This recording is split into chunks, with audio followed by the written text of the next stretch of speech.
Hi guys, Bose here from Before You Buy. So recently OnePlus entered the smartwear market with the OnePlus Band. Owing to OnePlus's reputation, there has been a lot of buzz surrounding the same.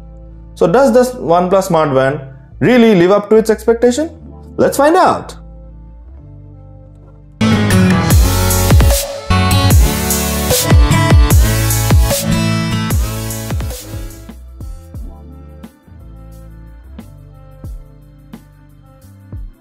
To start off with, let's talk about the design. So this is the first fitness band from OnePlus, and it looks like OnePlus did take some inspiration and help from its sister company Oppo. The OnePlus Band looks quite similar to the Oppo Band, which was launched in China back in June 2020. Like many other smart bands in this price range, the OnePlus Smart Band does come in two components, a strap and a capsule.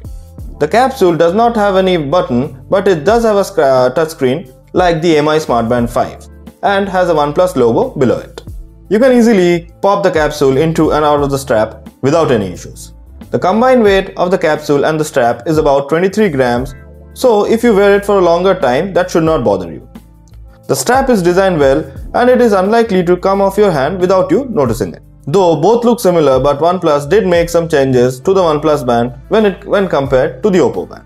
The OnePlus Band comes with a black band, but we do get navy and tangerine grey strap accessories to choose from. Strap material isn't harsh and you should not face any discomfort in case of longer use. On the underside of the capsule are the pins for charging, and you also see the sensors for the heart rate and the SpO2 tracking. The OnePlus Band does not come with a magnetic charger, so in case you need to charge the band, you need to pull out the capsule and then charge it.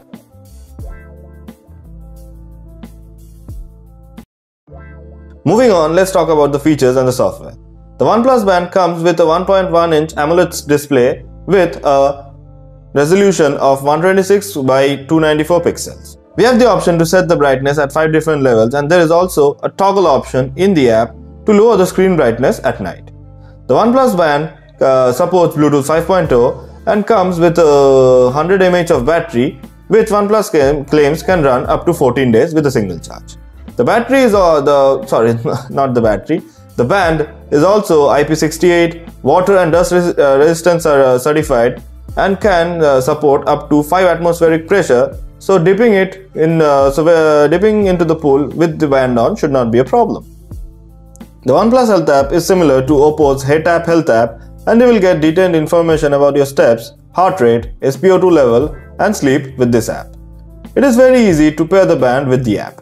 Certain settings such as the frequency of heart rate and the SpO2 measurement can be configured only through the app though. We also have the option to decide which apps are allowed to notify on the band. The OnePlus Band supports 5 watch faces at a time, and you can choose one by swiping on the home screen. There is also option to download more faces through the OnePlus Health app. On the band itself, you will be able to check your daily activity, heart rate, sleep duration, SpO2 level and the weather. It also has a breathe app for guided breathing exercise. Swiping left or right from the home screen changes the watch faces, while swiping from bottom to top brings up the menu. You can also swipe from top to bottom just how you do on a smartphone to quickly access the notification. The OnePlus Band works as a notifier to show notification from your smartphone. You can read incoming messages, but it is inconvenient to read on the small display screen. It also buzzes to notify you for incoming calls, but you will only have the option to reject incoming calls from the band.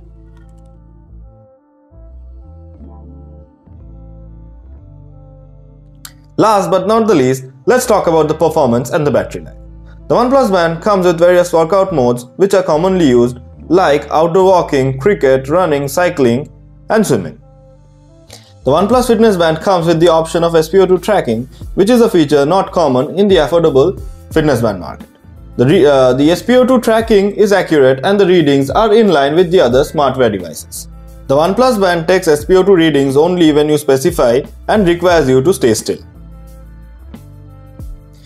It is also capable of tracking the SpO2 when you are asleep, at intervals or in real time. However, this might lead to bad battery performance. Continuous heart rate monitoring is disabled by default, but you have the option to enable it from the app.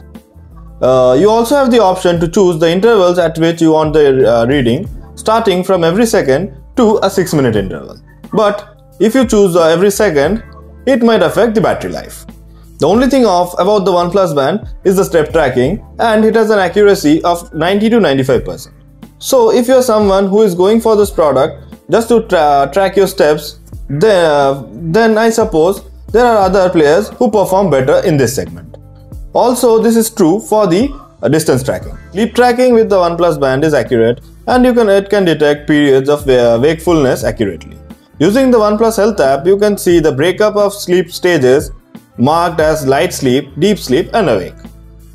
The battery life of the device vastly varies on how you set it up. So if you don't use the device for tracking your SpO2 level frequently and reduce the frequency of the heart rate monitoring, and also don't enable the notifications for the busy apps, then you might get a battery life of 8 to 10 days in a single charge. The screen brightness set at about 60% and the notifications turned on for WhatsApp and other busy apps which keep the smart band buzzing throughout the day, the band should last about 6 full days before it requires to be plugged in again for charge. Charging the OnePlus Band requires you to remove the capsule from the strap, and then you can plug it into the charger provided where it sits comfortably. Also, the charging the band is pretty quick, and you would get about 50% charge in about 30 minutes and around 100% charge in over an hour, which is pretty good.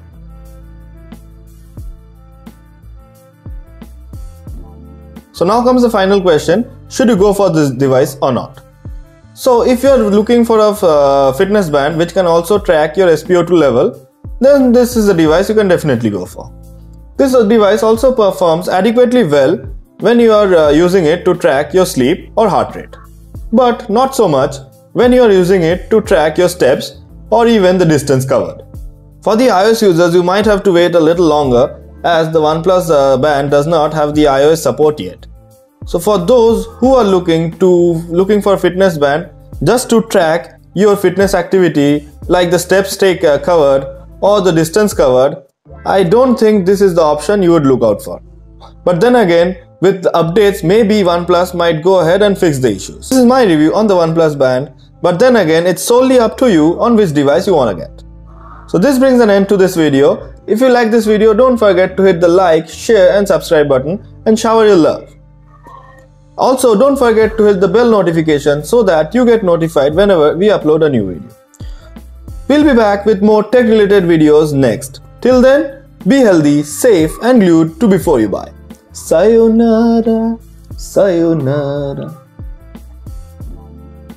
Bye-bye.